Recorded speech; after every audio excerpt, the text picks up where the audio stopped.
Está valendo! Olá, seja muito bem-vindo, seja muito bem-vinda. Está no ar mais uma live maravilhosa, sempre com um tema muito bacana relacionado ao mundo da comunicação. Hoje não será diferente. Vamos falar sobre o tema: vale a pena fazer uma faculdade de rádio e TV? Ou será que vale mais a pena você investir numa formação técnica para que você possa efetivamente alcançar os seus objetivos dentro da área da comunicação? É um papo bem bacana que eu vou bater com o meu amigo Fernando Mariano. Fernando é radialista, ele está coordenador dos cursos de comunicação da Fapcom, que é uma faculdade bem bacana aqui em São Paulo. Se é isso, vale fazer graduação, vale fazer curso técnico, vale trabalhar na área de comunicação? E ele está chegando para nos ajudar a entender a dinâmica desse negócio, desse business. Olá, Fernando Mariano, seja muito bem-vindo. Como é que você está? Tudo bem? Boa noite, Marcelo, tudo bem? Obrigado aí pelo convite. Imagina, uma honra, uma alegria poder conversar sobre um tema que a gente gosta tanto, né? Que é a comunicação. Sim. E focar na nossa área, rádio e televisão, né? Tantas possibilidades. Exatamente. Então a primeira pergunta que eu te faço, o enquadramento está perfeito, cara. Perfeito. Beleza.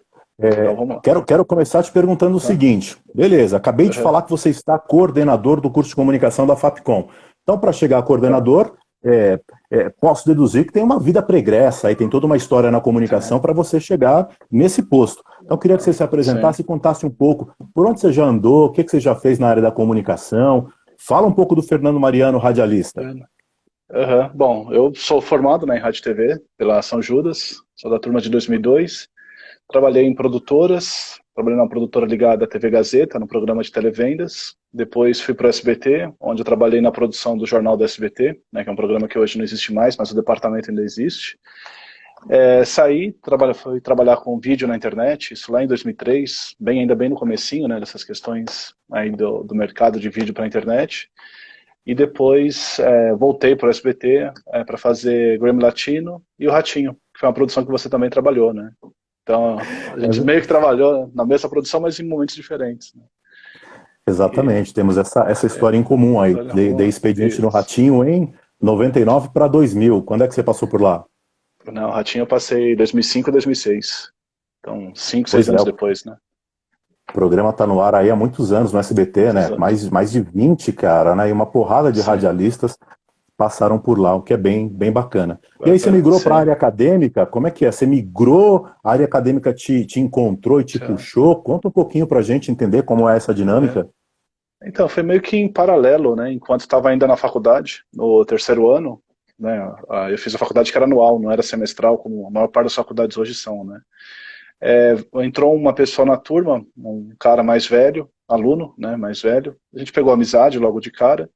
E ele foi meio que abrindo a minha mente para a questão acadêmica e para a questão para trabalhar como produção independente, abrir produtora, né? E aí foram duas coisas que eu fui meio que eu procurei entrar no estágio para ir ter experiência, né, no mercado, para que depois eu aplicasse na produtora.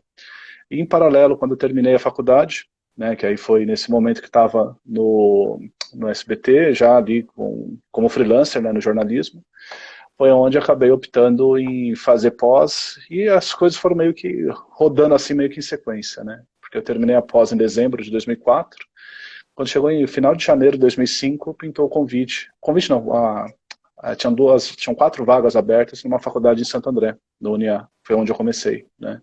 E eu me candidatei para 2 vagas, 2 daquelas 4 vagas, né, daquelas 4 aulas. E aí fiquei 4 anos e meio no UniA, passei por colégio, por uma escola técnica de fotografia na Moca, não existe mais. Passei pelo Liceu de Artes e Ofícios, que eu estou vendo aqui, que é a Karina, que é hoje a coordenadora, que foi da minha equipe e hoje está no cargo que foi meu. Um abraço aqui para a Karina, que eu estou vendo que ela está aqui. A Priscila, que eu vi que fez uma provocação também. E pouco depois de entrar no Liceu foi quando eu entrei na Fapcom e estou lá já há 12 anos, né? À frente da coordenação de rádio e TV já há 5, e recentemente assumi também a coordenação de audiovisual e fotografia, né? Então isso agora em janeiro. Então estou à frente hoje dos 3 cursos. É uma trajetória de bastante sucesso. Fico muito feliz com as suas conquistas, e acho muito bacana você estar agora do outro lado do balcão, né? Ajudando a formar as novas gerações. Então fica aí, a Priscila fez a provocação, é para ser realista aqui, hein, Priscila? A gente vai falar toda a verdade. Se você pensa de forma diferente, Você tem inclusive o direito de pedir para entrar na live, agora o Instagram Não permite faz que nós isso, né? fiquemos aqui em 4 pessoas, e você pode colocar as suas impressões dentro dessa conversa. Fernando, me fala então qual é a sua visão em relação ao mercado de comunicação, focado aí em produtoras de audiovisual, emissoras de rádio e TV. O que você enxerga? Qual é o momento que a gente está vivendo? Eu acho que a gente está num momento que ele é desafiador. Se a gente pensar pelo foco do mercado tradicional, a gente está num momento bem complicado, né? Um momento de retração, de crise econômica, mas que, de certa forma, nos obriga também a ser criativos e a pensar outras possibilidades, por um lado, né, em termos do audiovisual como um todo. E também, eu acho que o que é importante é que também a gente está no momento que há algumas quebras de paradigmas. Né? Você também é meio que contemporâneo meu, né, em tempo de faculdade, você deve ter tido aquele tipo de professor que ficava recitando modelo de câmera, modelo de microfone, modelo de equipamento, meio Sim, que para certamente. colocar, assim, tipo, vocês nunca chegarão a ter um equipamento desse tipo, né? E aí que a gente vê, ó, claro, esse comportamento se repetindo no mercado nesses últimos 20 anos, né? Se a gente pegar ali as grandes emissoras com essa preocupação também de é o equipamento top, é o equipamento caro, são altos investimentos. E aí quando entra a pandemia a gente acaba tendo que lidar com a internet, né? Lidar com esse suporte do vídeo na internet, com a questão do áudio também ali via plataformas como Skype, como Meet, né? E com isso, eu enxergo que a gente está num momento aí de transformação no mercado. Eu acho que o rádio e a televisão não serão mais o mesmo depois dessa pandemia, né? E aí até legal a frase que você colocou na divulgação, que aí o pessoal até achou que era frase minha, porque às vezes eu solto umas patadas desse tipo em aula também, né? Que você colocou lá, a live é minha, eu vou falar o que eu quiser, né? O que eu quiser. Exatamente. E eu acho que é um momento também, sendo otimista, que eu acho que o mercado de rádio, o mercado de televisão, está deixando a frescura de lado. Eu acho que é um momento que a gente está focando no conteúdo e deixando essas frescuras de uma técnica, um equipamento impossível, um investimento alto, e está focando muito mais na mensagem que vai ser passada para o público. Então eu acho que a gente está nesse momento de transformação. Então, nesse sentido, me parece que é também um momento de grandes oportunidades, né? Porque se está mudando, se não é mais tão mainstream e os equipamentos estão mais acessíveis, quer dizer, a fala do Glauber lá, uma ideia na cabeça, uma câmera na mão, ela nunca foi tão real, né? Porque o cara pode ter um celular de boa qualidade e fazer um produto audiovisual com uma qualidade razoável para vender o seu serviço. E aí, dentro disso, né, eu tive contigo nas bancas da Fapcom no final do ano passado, e me chamou muito a atenção o aspecto dos alunos estarem direcionados para o empreender. Para ao invés de buscar uma oportunidade no mercado tradicional, criar sua própria oportunidade. E aí eu quero saber, como é que foi implementar essa visão mais empreendedora nos cursos de rádio e TV? Porque, conforme você diz, na minha época, e possivelmente na sua, não havia essa visão, né? Procura o seu trampo na emissora de rádio, na emissora de TV, mas ninguém falava, pense em abrir a sua produtora, pensa em um nicho, procura um caminho alternativo. Como é que foi isso, essa mudança, Fernando? E qual o grau da sua participação na implementação dessa ideia? Justiça seja feita, já havia esse tipo de matéria na Fapcom já há um tempo, né? Isso antes da minha chegada na coordenação. Mas o que não havia, o que eu percebia muito no caso do curso de rádio e TV, que é o que eu estou há mais tempo à frente, era essa falta de visão, né, do radialista criando as oportunidades. E aí eu procurei trazer muito da minha experiência fora da faculdade, né? Eu sempre fui um professor que procurei ter sempre um pé fora. Hoje eu entendo o papel de professor como um profissional também. Eu tive muita... Isso é bem recente, coisa de, sei lá, 5, 6 meses para cá que eu tenho aceitado mais que o professor é um tipo de profissional também, né? Porque a sala de aula, às vezes, ela é meio cruel com a gente, né? Quando o aluno vem com aquela pergunta, às vezes na provocação, às vezes na falta de noção, né? E solta, pô, você é só professor ou trabalha também, né? Você Pô, está de brincadeira, né, jovem? isso meio que derruba a gente, né? A autoestima vai lá no pré-sal desse jeito, né? Então, eu tinha muita dificuldade mesmo. Aí tem alguns ex-alunos que passaram aqui, que já colocaram alguns comentários, né? Procurei sempre fazer bem meu trabalho, mas sempre tive essa coisa de querer mesmo ter um pé fora. E quando eu abri produtora lá em 2003, eu não tinha noção nenhuma, né? E eu chego a comentar isso em aula, que quando eu abri a produtora, eu até achei algumas anotações aqui recentemente, que era meio que assim, a gente colocou na época uma web TV no ar, né? Uma TV on demand, seria como entre aspas, lógico, salvas as proporções, mas um modelo tipo YouTube, tipo Netflix, mas pensado como um canal de TV, né? E aí a gente tinha assim, não, o espaço vai custar tanto, e a gente vai faturar tanto, só que a gente não tinha público, a gente não tinha divulgação, não tinha dinheiro para fazer divulgação, não tinha o básico, não tinha capital de giro, não tinha nada, né? E eu sinto que a faculdade ficou devendo nesse ponto, né? Porque era a visão na época do tipo, ou você vai para a produtora, ou você vai para os poucos canais e algumas rádios que tem em São Paulo, né?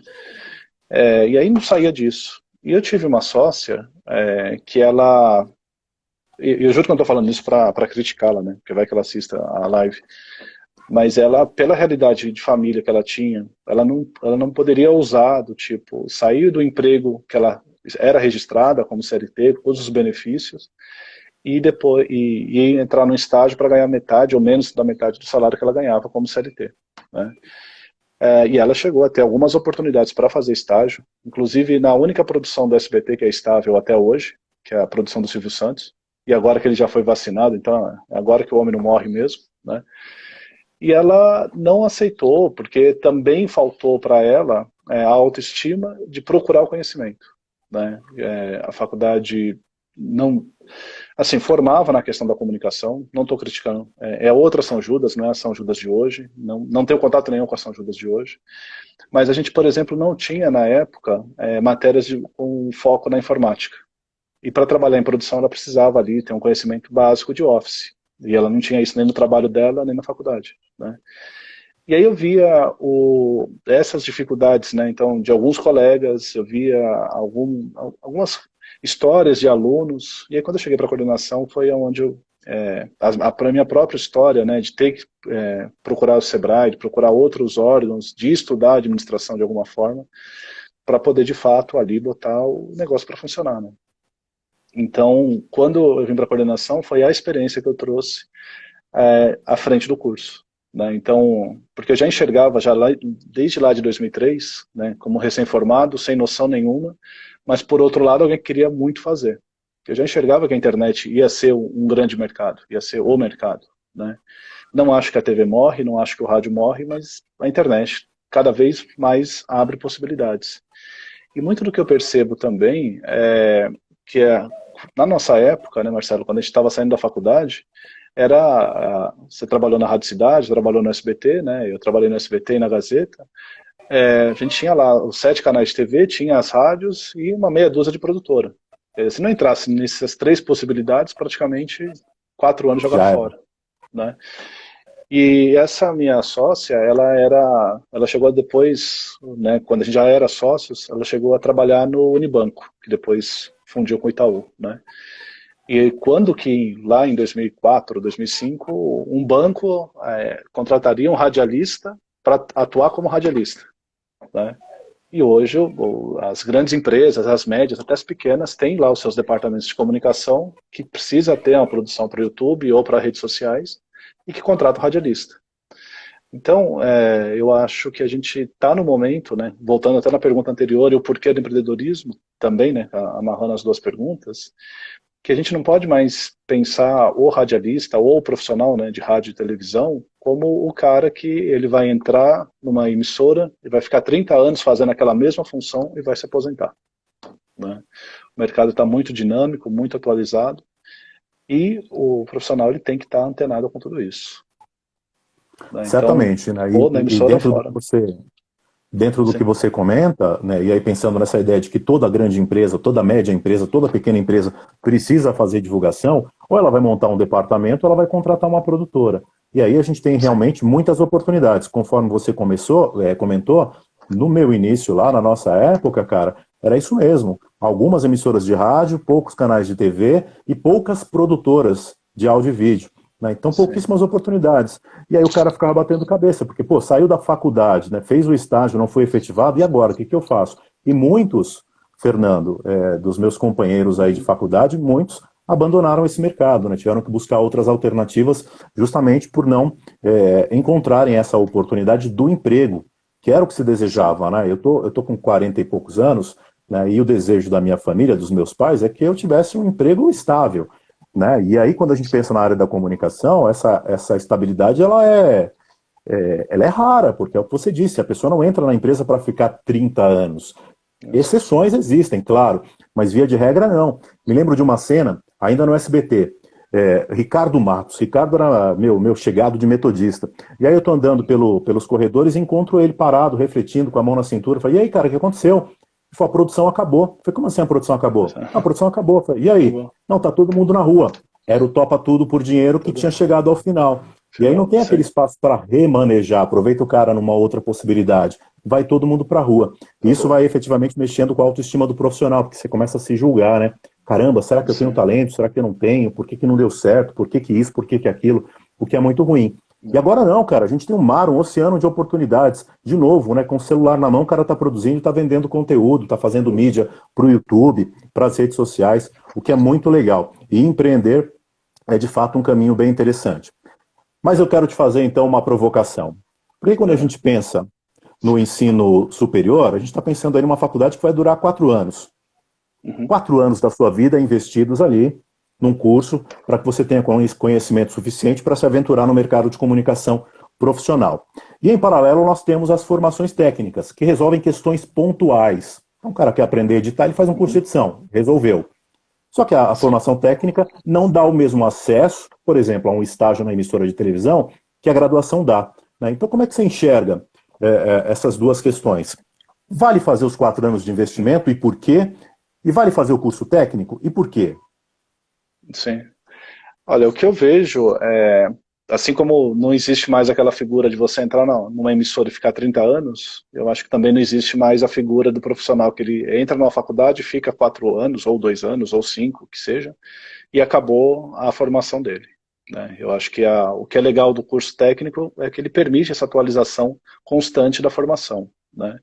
E atualização tanto em termos de conhecimento, quanto em termos de ferramenta, quanto em termos gerais, né? Eu vejo também, eu no começo de carreira, né, até vi o comentário aqui da Priscila falando que o caminho em TV, que o pessoal de 2009 achava que o caminho era a televisão. Na época, eu era muito aquele professor do tipo, não, vocês precisam saber a ferramenta e executar. E aí, com o tempo, e isso também é um elogio aqui público à Fapcom, né, eu fui percebendo o quanto o conteúdo teórico, a formação humana, a formação, né, do bacharelado em comunicação, ela traz não a ferramenta, mas como ela traz subsídios para que você tenha alguns estalos e depois crie, né? O que um curso, por exemplo, técnico, já não vai ter tempo para trabalhar isso, ele já vai ser pontual. O que eu vejo, e aí relembrando até meu tempo de faculdade, né, enquanto aluno, a gente tinha essa coisa de querer colocar a mão na massa, de querer editar, operar o equipamento de edição, operar a câmera. O curso técnico ele resolve isso, como você disse assim, bem pontual, né? Alguns meses ali dentro da formação você sai operando, né? Já um curso superior, eu vejo que ele é um investimento que você leva para a vida toda, né? Porque ele vai te trazer uma bagagem conceitual que vai te servir de base para que você crie posteriormente. Além de também trazer, né, as questões de ferramenta que são inerentes aqui à nossa profissão, né? Eu vejo assim isso há mais de 10 anos pelo menos, acho que desde o tempo que eu estava no liceu, porque foi a minha primeira experiência, né, com coordenação, e eu sempre tive muita proximidade com os alunos. O que eu sempre abria a visão deles, né, e era uma coisa que um professor que não está mais entre nós, mas que foi uma pessoa muito importante, uma pessoa que me acompanhou, muito importante, que é o professor João Carlos, que até o Thiago, né, que trabalha com você, fala bastante dele. Uhum. O João que, na época, me abriu a mente dessas questões que a gente não para a formação só na faculdade, né? Eu lembro assim, de eventos no liceu em que ele falava, ó, tá vendo, o coordenador de vocês está nesse momento fazendo o curso técnico aí para aprender outras ferramentas para poder implantar no curso, né, e para se atualizar, né? E eu estava fazendo mesmo porque era uma coisa que eu queria, e aí, claro, né, eu usaria para o colégio, mas não era o motivo principal.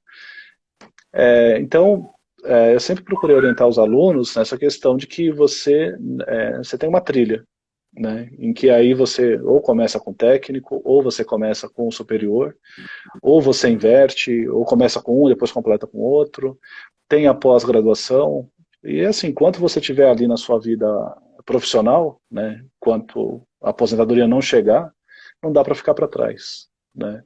E aí eu tenho dois casos, são bem emblemáticos, né, como a gente estava comentando do SBT, que a gente passou pela mesma empresa, mas aí o meu foco maior, eu fiquei tipo 2 anos no jornalismo e fiquei 4, 5 meses no Ratinho, né.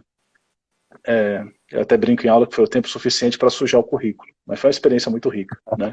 Eu só faço essa piada porque o pessoal fala, porra, Ratinho, né, quer dizer, não se espera que o professor tenha trabalhado numa produção dessa, né, espera-se um Globo Repórter, uma Discovery, né, aí o cara vem e fala, pô, Verdade. trabalhei no Ratinho, né, mas nunca tive vergonha disso, muito pelo contrário, né, eu acho que se eu sou quem eu sou, uma parte disso deve a essa experiência lá no Ratinho também, né. Certamente. Mas lá no SBT, no jornalismo, eu tinha contato com dois profissionais. Um, eu não vou citar o nome, porque é mancada, porque não é uma experiência muito legal, né? Não pela pessoa, a pessoa é espetacular, né? Mas foi uma pessoa que não conseguiu se atualizar. Era editor de linear. Quando o jornalismo implantou não linear, ele não se adaptou ao computador, à ferramenta. E aí eu tenho acompanhado algumas coisas que ele coloca no Instagram e no Facebook, e ele largou a televisão e foi trabalhar como caminhoneiro. Por outro lado, Caramba. tem um cara que estava há 30 anos em televisão, né? Mas aí a tecnologia chegou e ele não conseguiu se adaptar. E aí, por outro lado, tem um outro grande profissional, que eu chamo ele, toda vez que eu converso com ele, eu faço questão de chamá-lo de mestre, né, que é o Oswaldo Barboni, que foi demitido há coisa de 1 ou 2 anos, acho que foi em 2019 que ele foi demitido de lá. Está com quase 80 anos, já era aposentado. Mas é um cara que entrou na TV Excelsior na década de 60, né, quando mal existia a edição de vídeo, né, ele trabalhou como operador, trabalhou com edição de câmera, trabalhou na primeira TV por assinatura do Brasil, né, que foi o Canal Mais, trabalhou na Cultura, Record, SBT. No SBT já estava quase 40 anos e se adaptou. E aí é um profissional, até um dos motivos pelo qual eu chamo de mestre, por isso, né, o quanto ele conseguiu, em 50, em 60 anos aí de trajetória, ele conseguiu se atualizar. Né? Então eu vejo que até a gente pode pensar nessas duas formações, né, a superior e a técnica, como complementares. Né? A gente pode pensar a superior como a base, como um alicerce, talvez, né? E a técnica, a formação técnica com essa atualização constante, tanto de ferramenta quanto de conceitos que vão surgindo no mercado. Então, não acho que uma Perfeito. concorre com a outra. Né? Concordo com você, são complementares, né? Tanto que na turma atual que a gente tem lá de locução, nós temos 2 Sim. jornalistas e 2 radialistas. Então, os caras terminaram agora a graduação, são bem jovens, e já buscaram a formação técnica para aprimorar determinados elementos da sua atividade profissional, né? Então, se o cara é jornalista e quer trabalhar no rádio, por exemplo, é bom ter uma boa locução, né? Se o cara quer eventualmente trabalhar como locutor de FM, vai precisar fazer esse ponto mais específico. Então, elas, de fato, caminham juntas. E tem uma coisa que o Darwin já dizia, né, Fernando, que não é o mais forte, é o que se adapta melhor que sobrevive. Né? E no nosso fazer profissional, é basicamente isso, né? Se o cara não se adaptar, se o profissional não se adaptar, não tiver antenado com as tendências, vai ficar para trás. E aí corre o risco de... Você citou o caso do rapaz que virou caminhoneiro. Tem uma moça da minha turma, fez a graduação comigo lá na Metodista, e eu a encontrei recentemente no posto de saúde aqui do bairro onde eu moro, que ela passou no concurso público da prefeitura e foi trabalhar lá, cara. Então todo aquele esforço feito durante 4 anos acabou não se materializando num trabalho efetivo na área de comunicação. Não quero dizer com isso que a graduação não a tenha ajudado a desempenhar suas atividades. Comunicação é sempre bem-vinda em qualquer área, mas não especificamente no fazer profissional do radialista. E dentro disso, Fernando, me diga aí quais são então as tendências, o que vem forte na sua visão para os próximos anos? Além dessa questão do empreendedorismo, do ponto de vista tecnológico, o que você está enxergando de mudança para a área do radialista especificamente? Rádio, TV, internet, o que muda? O que está vindo por aí? Eu acho uma coisa que é importante, o profissional que está no mercado ou que vai entrar no mercado, é pensar cada vez mais na segmentação. Né? É claro que quando chegar a oportunidade do estágio, e aí essa pessoa for fazer um estágio numa rede como o SBT, como a Globo, ela vai trabalhar com conteúdo generalista. Né? Mas a gente não pode esquecer que nós temos um grande mercado, que ainda é uma terra sem lei, que é o mercado da internet. E nesse mercado da internet, a gente tem diferentes perfis de público, e aí não só por idade, não só pela região, não só pela origem, né? Mas a gente tem o cruzamento também dessas informações e até o perfis de públicos que não são atendidos, né, pela TV aberta, pela TV por assinatura ou pelo rádio, mas que encontram respaldo na internet. Eu acho que a grande sacada para esses próximos, sei lá, para os próximos 10 anos, vai ser identificar as oportunidades com esse público que não é trabalhado pelos grandes meios, pelo mainstream, né? Aí citando até um exemplo de casa, né?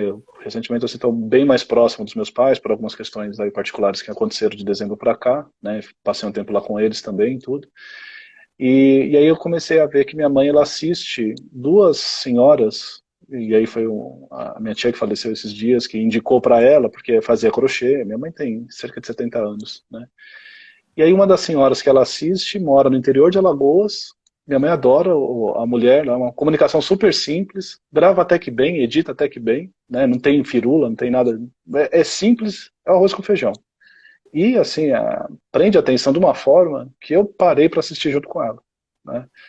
E a outra é uma senhora, talvez até vizinha tua aí, Marcelo, que ela se apresenta como bisavó, né? Pelo que a gente conversou aí, pelo menos onde você trabalha, onde você mora. Mas se morar perto do Senac, provavelmente ela é da região, né?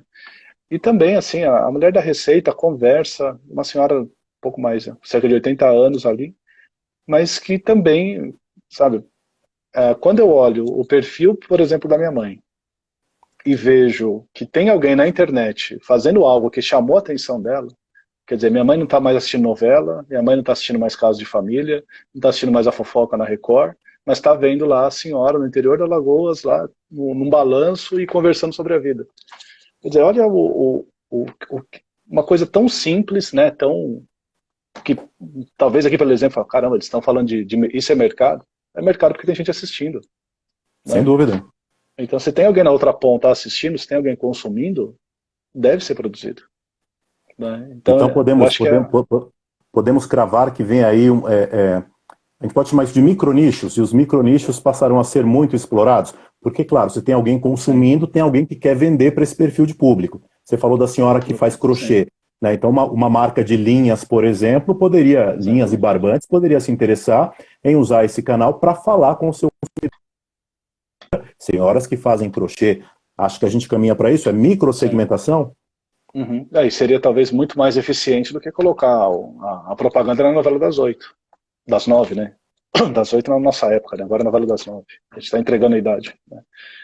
Mas, além de ser muito mais barato, né, Fernando, para o investidor, né? O cara vai fazer uma propaganda na TV aberta, milhões de reais. Agora, para falar com um influenciador direto no seu canal, falar para aquele público específico, sim, é muito mais em conta e mais efetivo, né? Sim, e fora outras oportunidades, se a gente pensar a internet como base, mas não como meio principal, né? Como, por exemplo, o mercado de canal de mídia out of home, TV de elevador, por exemplo, treinamentos, o mercado de curso, o mercado de o vídeo como conteúdo premium, conteúdo para ser vendido para alguém, né?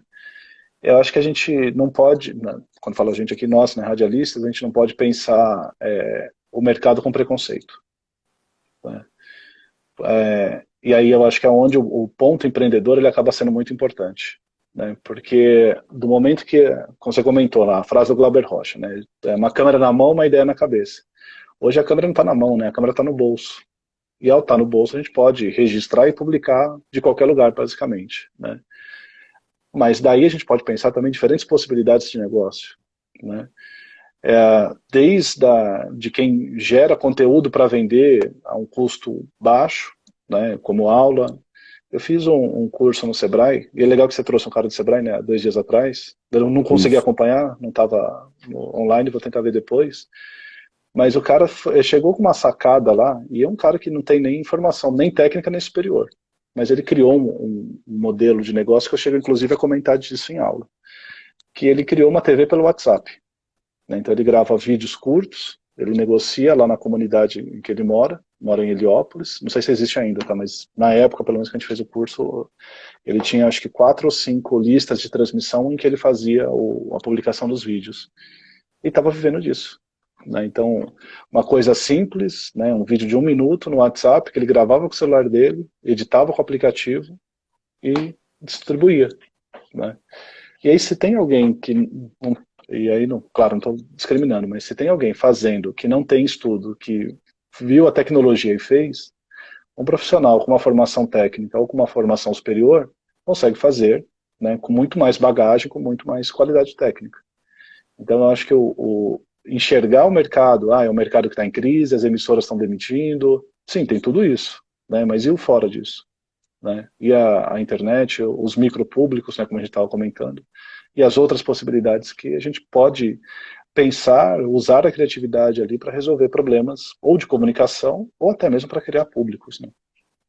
Criar Porque canais dentro de disso que você exibição, está né? falando, nessa live da terça-feira com o Leandro Reale lá do Sebrae, cara, ele Sim. falou justamente sobre isso, de estar atento e perceber as oportunidades que estão disponíveis e de que maneira você pode resolver a dor daquele cliente, daquele consumidor. Né? E aí, no nosso caso do audiovisual, cara, de repente perceber que na sua família alguém tem uma empresa e precisa fazer uma comunicação e se colocar à disposição para resolver essa demanda, né? E captar o seu primeiro cliente. E a partir de uma indicação surgirem novos clientes, e você vai Sim. crescendo de maneira muito natural. Né? E aí já me parece, Fernando, que do ponto de vista de grana, até onde eu estou sabendo, um bom produtor está faturando aí 5, 6 mil reais, não passa muito disso. É um bom salário, a média salarial do brasileiro é de 2 mil reais. Né? Então é uma Uhum. grana razoável. Mas quando a gente pensa no empreendedorismo, se o cara faz 2, 3, 4 jobs em um mês, ele já fatura algo parecido com isso. Há Isso, demandas sim. que suprem essa necessidade. Né? E aí fica aquele dilema, vou empreender ou vou trabalhar CLT? Qual é a sua opinião sobre isso? O que você acha que é mais interessante?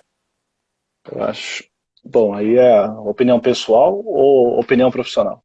Na opinião do Tanto Fernando, faz. vou Do empreender Fernando, sim. e o céu é o limite ou vou ter um CLT e ficar na boa ali mais tranquilo? A opinião do Fernando é o empreender, né? Agora, uma opinião profissional, enquanto professor, né? Eu acho que assim, a gente precisa ver até onde a gente está disposto a correr risco, né? Porque, por exemplo, para mim é relativamente tranquilo correr risco no momento que eu tenho a faculdade pagando minhas contas. Então, empreender é mais fácil, A Renata né? comentou que fazer os dois, né? Que é o famoso Fazer os freela, dois. né? Então, você tem um Exatamente. CLTzinho ali, vai fazer um monte de freela.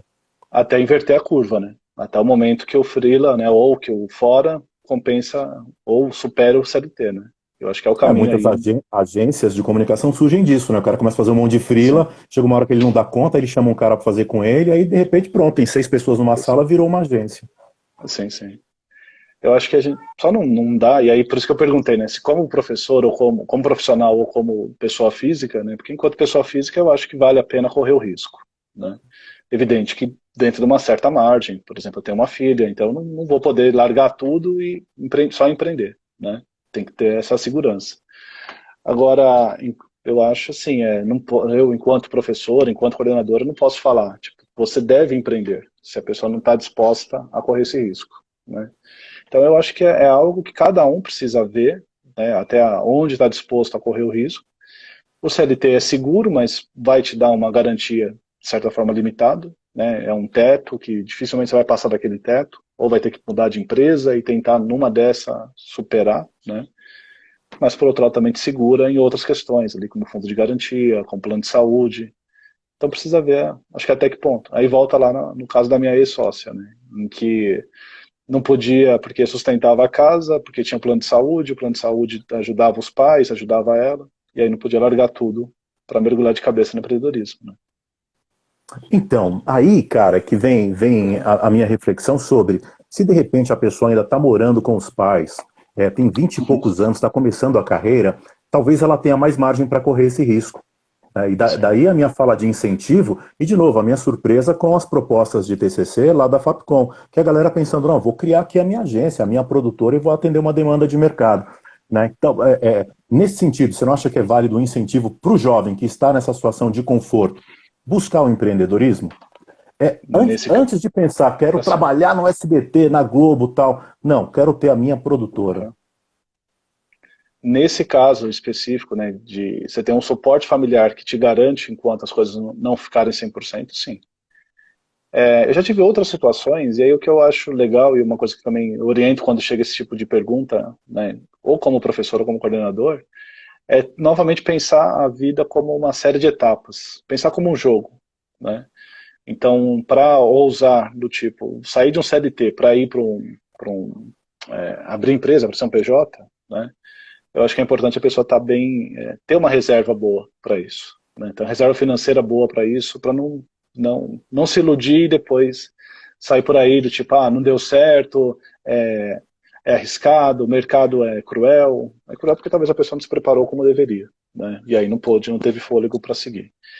O que eu acho que é importante é pensar mesmo nesse jogo, né? Os TCCs, por exemplo, que você participou da banca, um deles que era o de audiodrama, ele está bem, o aluno está bem na empresa. Eu vi que ele até estava online, não sei se ele ainda está aqui, o Luiz. Se tiver, um abraço, né?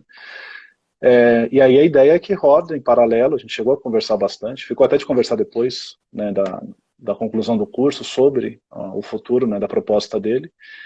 E aí, quando tiver seguro, aí sim, né, por exemplo, ele abrir mão e entrar de cabeça na empresa, né? Eu tive um aluno lá no UniA, e isso foi no início de carreira, eu entrei no UniA em 2005, foi por volta de 2007. Não sei o que deu desse aluno hoje. Na época, eu comecei a dar aula muito cedo, né? Eu ia completar 24 anos quando entrei na sala de aula, né? E dá para fazer conta de quantos anos eu tenho hoje, né? Apesar que eu assumo só até os 28, dali para frente eu não conto. Esse aluno, na época, ele tinha 35. Quer dizer, então ele tinha pelo menos ali uns 12 anos a mais do que eu. Era casado, tinha uma filha, acho que uma filha de 3 anos, né? Estava estabelecido num CLT, a esposa trabalhava também. E aí, um dia, a gente conversando, não era nem aluno de comunicação, era aluno de produção para a internet, de produção de site, web design, né? Desenvolvimento de sistema para a internet. Aí a gente conversando, né, ele perguntando sobre estágio, como é que eu via a área naquele momento, né? Ele comentou, eu fiz um acordo em casa, minha esposa me deu razão, achei que eu devo entrar num estágio, porque a minha ideia depois é justamente empreender, a ideia é entrar de cabeça na área. Ele não trabalhava na área, mas ele via a necessidade de um estágio para poder ter o primeiro passo, né? E aí eles acertaram que ele iria pegar um estágio, que ele iria ganhar menos da metade do que ele ganhava, mas a esposa daria o suporte nas questões da casa, na questão financeira da casa, né? Enquanto ele fosse estagiário, enquanto ele estivesse investindo na formação dele. Infelizmente perdi o contato, mas é um caso que para mim foi muito emblemático, né? Do como os dois entraram num acordo e o quanto ele, naquela condição, que não seria uma condição fácil, né, de você perder mais da metade da sua renda, né? Com filho pequeno, com casamento, a gente não pode esquecer que a gente está numa sociedade machista, né? Então um homem assumir que a mulher vai ser a fonte de renda da casa, né? É fácil para o explorador, mas não é fácil para quem tem caráter, né? E aí nessa o cara entrou no estágio e aí foi a forma dele entrar na área. Então, mas ele estava disposto a correr o risco, né? Então, quando me perguntam, enquanto professor, enquanto coordenador, eu falo assim, olha, eu não posso decidir por você, mas eu tenho, por exemplo, esse caso, tenho a minha história, tenho a história de fulano, que foi nessa linha. Agora você decide. Hoje até um aluno Entendi. agradeceu, né, que ele tinha que fazer uma troca de estágio, estava com medo, e a conversa foi assim, tipo, ó, eu não vou decidir por você, mas você tem esses pontos positivos, esses pontos negativos. Enquanto Fernando, né, enquanto pessoa física, eu acho que tem que empreender, né? Não dá para depender só do CLT. Mas enquanto professor, enquanto coordenador, eu acho muito importante também ter esse respaldo, Sem né, esse dúvida, né? A cuidado, Renata né? até comentou agora aqui sobre a questão da contratação PJ, né? Então já há, nesse sentido, uma possibilidade, né? Abre lá o seu CNPJ que eu vou te contratar para prestar um serviço. Você já está meio que empreendendo, né? Falta agora buscar mais clientes Sim. para que você possa desenvolver a sua firma. Mas ela relata aqui uma coisa que acontece com certa frequência, que é o cara te contratar PJ, né, para prestar um serviço, mas exigir que você tenha conduta de CLT. Aí a Renata Sim. diz assim, ó, o mercado de streaming é cheio desse golpe. Eu acho Desse que a palavra golpe. correta é essa daí mesmo, é golpe, né? É O cara te golpe, contrata sim. PJ e quer que você bata o cartão todo dia às 8 da manhã, não é CLT. Como é que o cara vai exigir isso? A legislação não diz isso, né? Aí, a televisão tinha muito disso, né? Grandes artistas, inclusive, começaram a processar emissoras. Um caso é o do Hermano Henning, com quem eu trabalhei, né? Que processou o SBT porque ele era PJ, tinha um salário de 150 mil por mês, e pediu uma indenização de milhões, né, porque pelo mais de 20 anos que ele ficou lá, e que ele não recebeu férias, não recebeu fundo de garantia, não recebeu 13º, né, mas tinha o contrato PJ desses 20 anos. Né. É bem essa questão do golpe, né, é uma coisa que infelizmente o mercado tem isso, né, mas também cabe a nós mensurar até que ponto, tendo conhecimento, né, até que ponto a gente está disposto a correr esse risco ou não, esse risco, né, de ir trabalhar, né, e se submeter a isso como PJ. Agora, Fernando Mariano, vou mudar um pouquinho a Uhum. pauta. Eu quero saber, os seus alunos estão aí acompanhando, seus ex-alunos, os alunos atuais do curso, e eu quero saber os bastidores da coordenação. Porque você é o Tite, né? Você tem que escalar os caras, cada um em uma posição, para que os alunos tenham o melhor serviço possível dentro da universidade. Como é que é essa coisa de administrar os docentes? Estou perguntando isso porque eu sei, na área da comunicação, a gente é vaidoso, tem muita gente vaidosa. E como é que a gente lida com esses talentos todos para que eles possam fazer a melhor entrega possível? Bastidores da coordenação. Qual é o grau de dificuldade dessa missão, Fernando? Aí você faz uma pergunta meio cabeluda, né? Uma pergunta meio complicada, porque já teve gente, professores na equipe que tinham um ego batendo na lua, né? E eu sempre fui muito do diálogo, sempre fui muito acessível. Eu acho que na conversa a gente resolve tudo, né? E também não acho que a gente, eu acho que a gente tem uma missão aqui, a gente vem, executa, e o que a gente vai levar da vida é justamente as amizades, as conversas, né? Não vale chorar, a Isabela já está me provocando aqui, né? Mas, felizmente, hoje, né, nos 3 cursos, mas principalmente no Rádio TV, que eu estou há mais tempo, a gente acabou formando um corpo, formando uma equipe, em que, por mais que cada um saiba ali o seu talento, e às vezes sobe um pouco a cabeça, isso não é uma crítica indireta, mas é natural, né, cada um sabe ali onde é bom, ninguém precisa ficar propagando isso aos 4 ventos, né, não precisa ficar usando isso como chamariz, né. E é legal de ter uma equipe que está tranquila nesse ponto, mas já teve momentos ali de complicado, assim, do tipo, eu dirigi isso, eu fiz aquilo, e aí eu como coordenador falo, pô, desgrila, isso não quer dizer nada, quer dizer, a experiência é importante, mas ego não, né? Mas assim, a televisão é cheia disso, né? E televisão é uma coisa que mexe mesmo com o ego da gente, né? Não tem É. como, porque é Eu sempre algo que conto a todo história mundo tem contato, né? Sim, vou contar a história para você do frentista do posto de gasolina. Eu parava, antes de trabalhar na TV SBT, eu Uhum. trabalhava na Rádio 9 de Julho, e eu chegava lá muito cedo. Então, todo Sim. dia de manhã, quer dizer, todo dia de manhã, eu sempre abastecia no período da manhã, num posto, por volta das 4 da manhã. E o cara estava sempre dormindo, o cara que me atendia lá. E ele vinha com uma cara mal-humorado pra caramba, ele não gostava de fazer aquilo. Pô, eu tava dormindo, você me acordou, e sempre você às 4 da manhã. E aí, cara, depois que eu entrei na TV, eu passei a pendurar para não esquecer em casa o crachá no retrovisor do carro. Aí teve um Uhum. dia que ele notou e falou assim: "Você trabalha no SBT?" Eu falo assim, trabalho lá, tá? Interessante. Pô, cara, que beleza. A partir desse dia, Fernando, ele começou a jogar uma água no para-brisa, passar um Isso é. rodinho, quer um paninho aí, quer tomar um café. Mudou completamente a percepção que ele tinha em relação a mim por conta do crachá. Né? Então, a Exato. gente na televisão, a gente não, as pessoas que trabalham na televisão, elas têm um ganho relacionado a status que é bastante elevado, que não é nem compatível com a grana, né? A pessoa estagiária, Sim. mas todo mundo acha, pô, trabalha na TV, essa pessoa trabalha na É. TV, né? E muita gente carrega isso pra vida, né, bicho? Sim, é o popular Bozó, né? O personagem do Chico Anísio era o. Exatamente. Exatamente. Tanto que a gente brincava, a gente teve um professor na equipe que a gente brincava assim, né? Era o Bozó, era o. Porque o tempo todo precisava falar que dirigiu o programa de não sei quem, que trabalhou não sei aonde, né? Só não ficava com crachá mostrando na cara dos outros, né? Mas era fogo, né? Mas eu até entendo, né?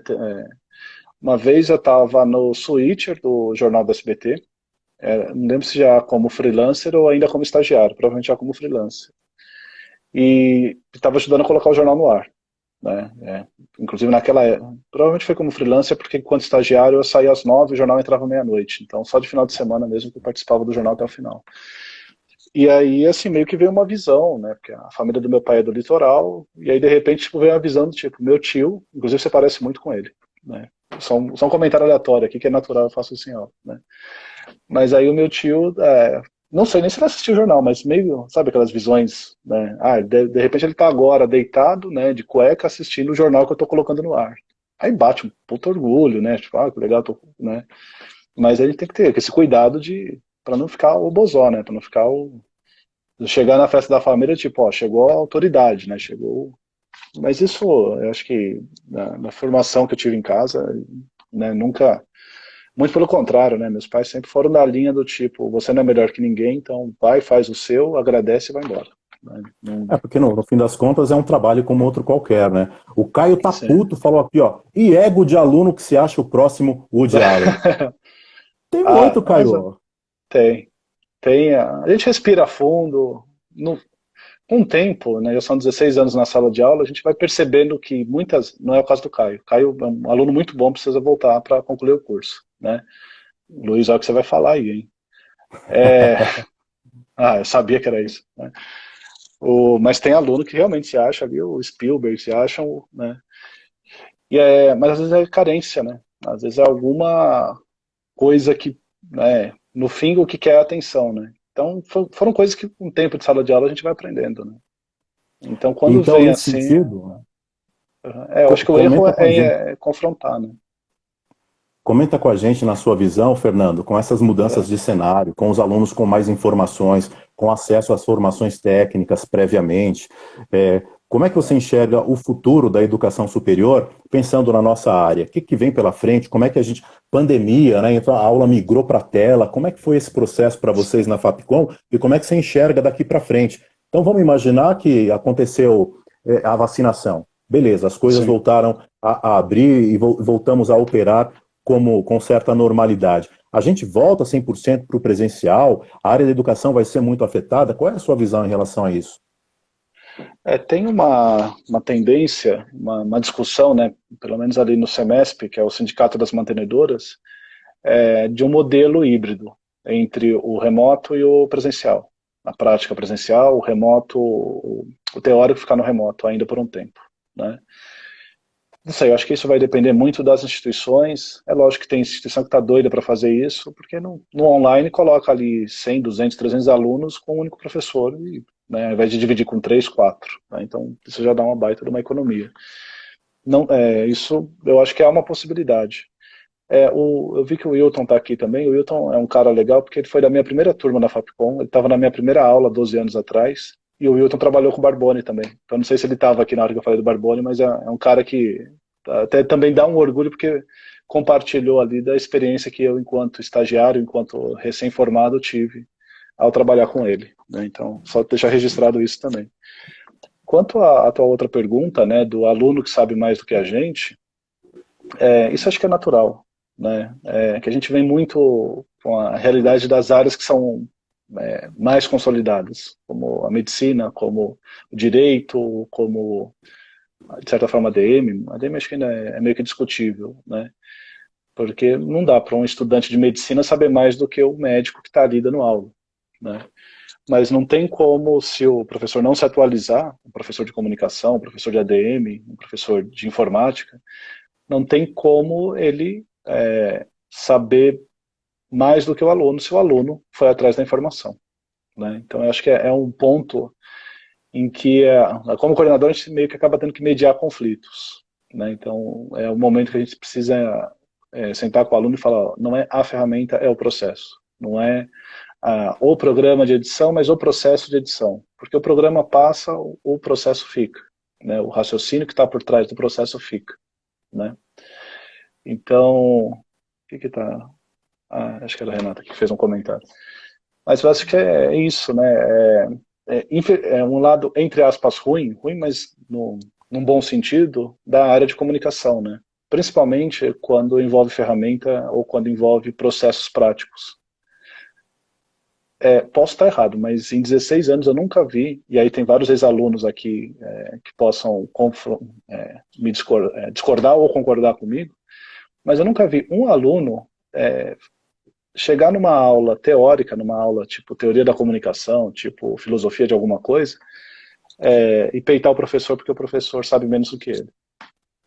Mas numa aula de edição, numa aula de produção, de fotografia, é comum. Né? O Wilton É, comentou aqui do jornal. Né? Olha aí, ó, bate até uma saudade. Quando você falou da época do Jornal do SBT, legal ter trabalhado com o mestre do mestre, hein? Mestre dos mestres, o Barbone. Uma boa. Começar a chamar o Barbone assim agora. O Barbone eu acho que é um cara legal pra você trazer pra live, né? Depois eu te faço É, esse meio de campo. por favor, porque é a história da televisão, né? O cara trabalhou Sim, nas principais emissoras e começou no processo artesanal, lá no comecinho mesmo, né? Com a galera que veio do rádio, se adaptando para fazer TV. Nesse sim. sentido, Fernando, você está aí, então, docente já há muitos anos, os ex-alunos estão aqui, e eu tenho certeza que você tocou no coração de algum deles, e ele quer ser um professor. Qual é a sua visão? Qual o melhor caminho? É. Vou me enfiar na academia, vou fazer um mestrado, doutorado? Não, vou ganhar experiência de mercado, e em paralelo vou pensar na minha formação acadêmica. O que você acha que compõe hoje o perfil de um professor ideal para a área de rádio e TV, de comunicação? Olha, a primeira pergunta que eu faço é, professor de qual setor, de qual segmento? Né? Porque faz sentido essa pergunta, porque na Fapcom, por a gente ter um peso teórico grande, e a maior parte dos alunos reclamam, mas tem alunos que se identificam. Então, para o aluno que tem esse perfil para o teórico, eu recomendo o Wilton fez um comentário aqui do Barbone, né, das fotos da época também. E é muito rico conversar com ele também sobre esses processos. Né? Então, assim, para esse caso eu recomendo, vai lá para o mestrado, doutorado, porque aí é a trilha ideal, né, para trabalhar o teórico. No caso do professor para matéria prática, para as matérias mesmo de aplicação, o que eu recomendo é a experiência no mercado, uma formação complementar, né, que é após, depois do mestrado, mas principalmente a experiência no mercado. Porque, que é mais ou menos o que eu fiz também, né? Às vezes sinto que poderia ter ido além, poderia ter ficado mais tempo, mas o fato de ter tido produtora também, e hoje eu tenho, né, mas apesar que é uma coisa que eu estou retomando aí muito aos poucos, e estou enrolando há anos para retomar aos poucos, né? Mas enfim, são outras prioridades aí que acabam passando na frente, mas uma hora vai, uma hora a gente acerta. O que eu sinto é que quando o professor ele passa pela experiência, né, quando ele passa pela prática, ele traz não só o conhecimento, mas ele traz também o jogo de cintura do como resolver problemas. E um professor que fica só no livro, para uma matéria teórica, para uma área prática, desculpa, né?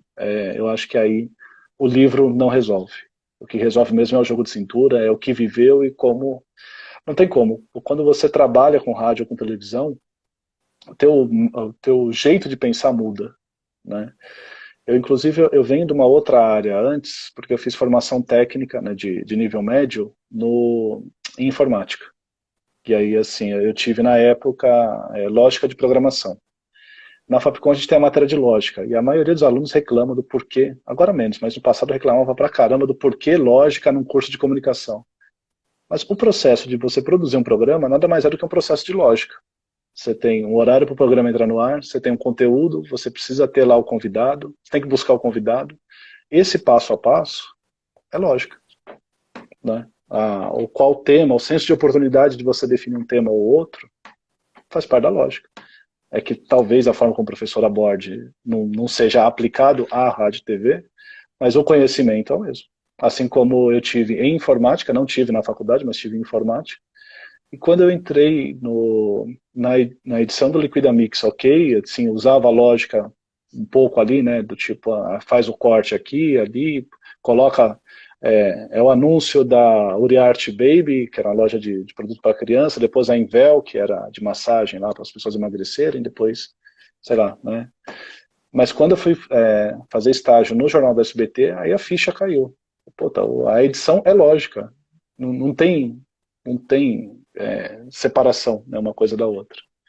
E é uma coisa que, inclusive, tinha professores no curso, e aí um outro professor também, que é puta referência, que é o professor Marcelo Caldeira, que também, infelizmente, não está mais entre nós, que a gente brigava. Porque ele falava que, para ele, fazia sentido a matéria de retórica, né, o como falar, o como se apresentar. E eu concordo, a retórica também é importante. Mas a lógica é o nosso processo, é o processo de produção, né? Para que a gente estivesse aqui hoje, para que cada um que está assistindo estivesse aqui hoje, também usou lógica, de alguma forma. Sim. Fez uma escolha. É lógico. Né? Entre estar aqui e ver o William Bonner falar mal do Bolsonaro, boa parte optou em estar aqui. Né? Pode ser que tenha Tá gente que vendo está aí, aqui lá, né? jovens? Ó, Lógica. Por que tem lógica no curso? Fernando acabou de responder. Você que foi aluno Fapcom e sempre se perguntou por que esse curso de lógica faz todo sentido. Aliás, Fernando, agora, faltando aí alguns minutos para a gente encerrar a nossa live, eu vou fazer uma provocação para os seus ex-alunos, para os ex-alunos da Fapcom. Alguém tem perguntas muito pessoais, específicas e peculiares para Fernando Mariano? Talvez seja um bom momento para fazer esse comentário, porque ele prometeu, tem um áudio do WhatsApp, está gravado, dizendo que responderia qualquer pergunta dos alunos.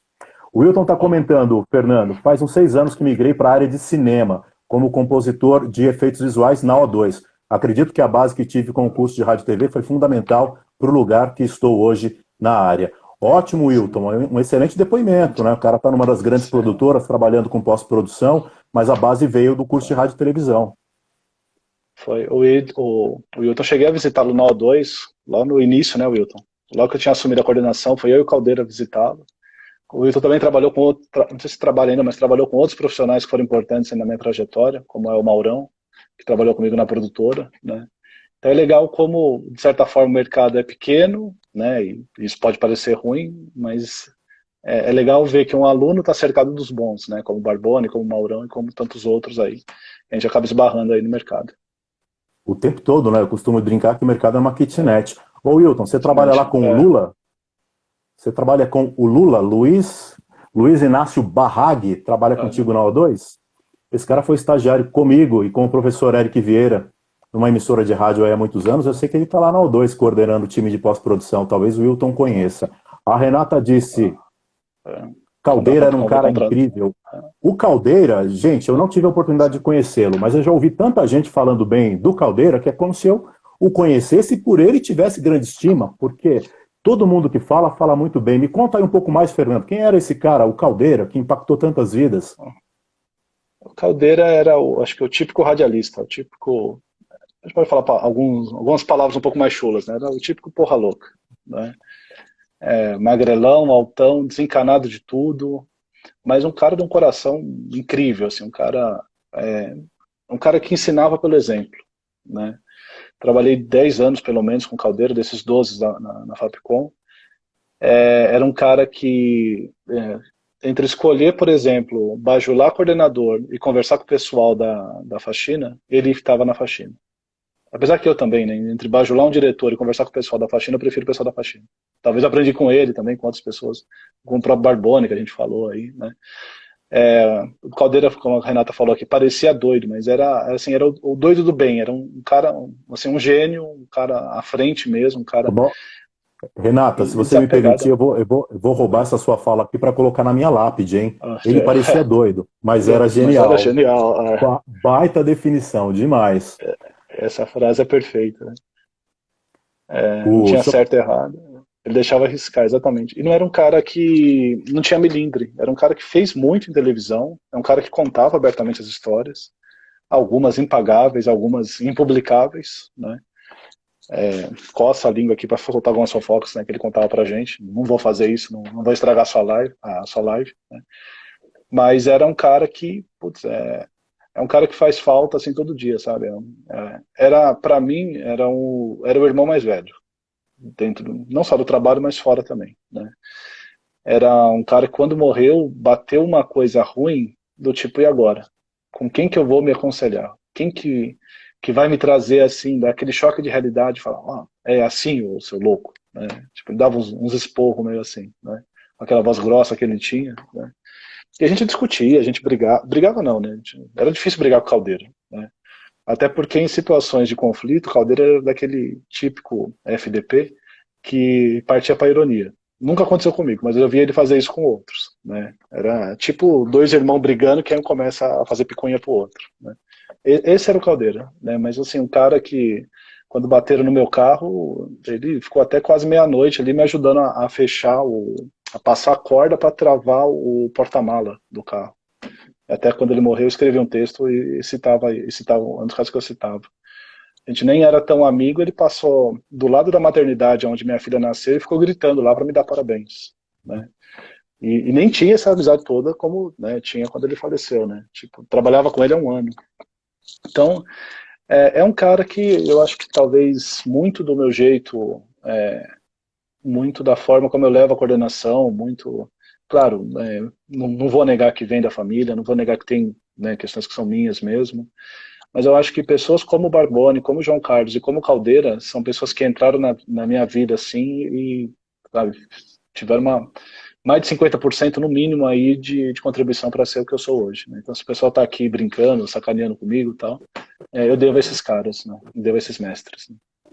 Cara, costumo dizer que na nossa área, infelizmente, a gente tem muito FDP, mas também tem essas pessoas de coração gigante, né, que aparecem e que de fato complementam a nossa formação e mudam a nossa vida com uma palavra, com o jeito de ser da pessoa, né, o quanto isso é transformador. Que demais. Isso. Grande Caldeira.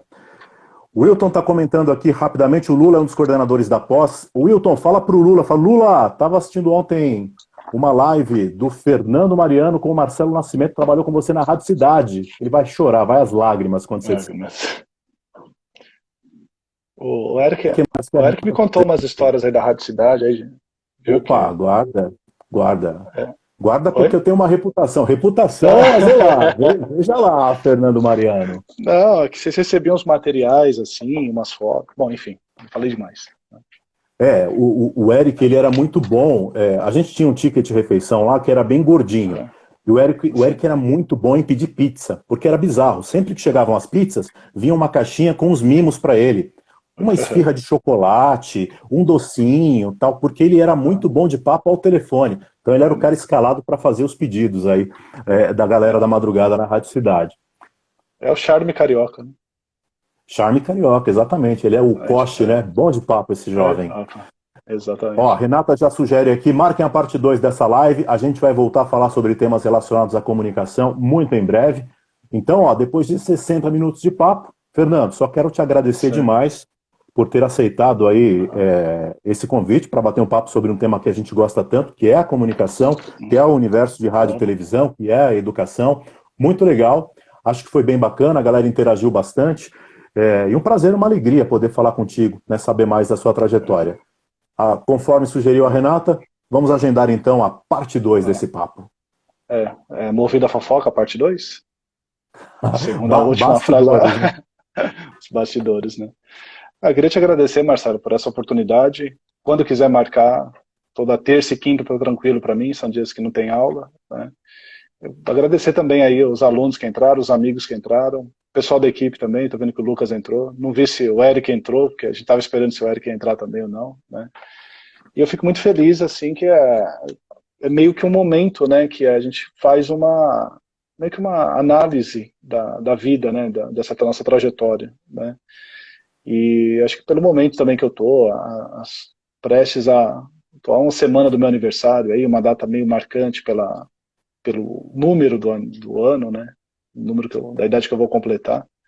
Então, legal que a gente marcou essa live, porque senão estaria com uma garrafa de 51 do lado aqui e o lençol do outro lado enxugando as lágrimas, né?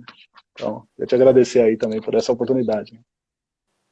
E é muito legal porque quando a gente revisita alguns lugares onde a gente já passou, né, a gente começa a perceber, fala, caramba, mas já fiz tanta coisa, né? E há tanto por fazer, né? E é um grande barato. Que bom. Você vai fazer 38, é isso?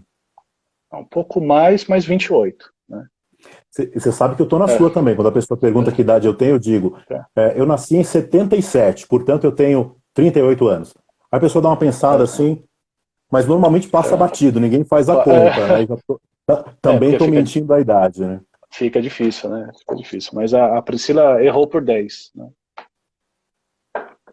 Um velho bem cuidado, hein? Ó, vai tomar vacina, já tá chegando a sua vez, segundo a Renata aqui. Renata, não pega pesado com o Fernando. Até chegar, né? A minha vez vai demorar. Pois é. Mas antigamente chega a tua, né? Vai chegar, mas vai demorar, hein? Estou com a perspectiva de tomar vacina em 2023, para minha faixa etária, porque há uma certa desorganização, né? Mas isso é papo para outra live. Para outra hora, claro. Né? Para outra pauta relacionada ao mundo da política. A vida começa aos 40. Olha aí, Fernando. Mas não fala esse número. Né? Não fala esse número, pô. Esse número dói no coração, né? Dói. Entra numa nova fase da vida, né? Que loucura. Exatamente. Valeu, Fernando. Valeu, pessoal. Uma ótima noite para vocês. Até uma próxima. Valeu, Até Marcelo. mais. Obrigado, hein? Até mais.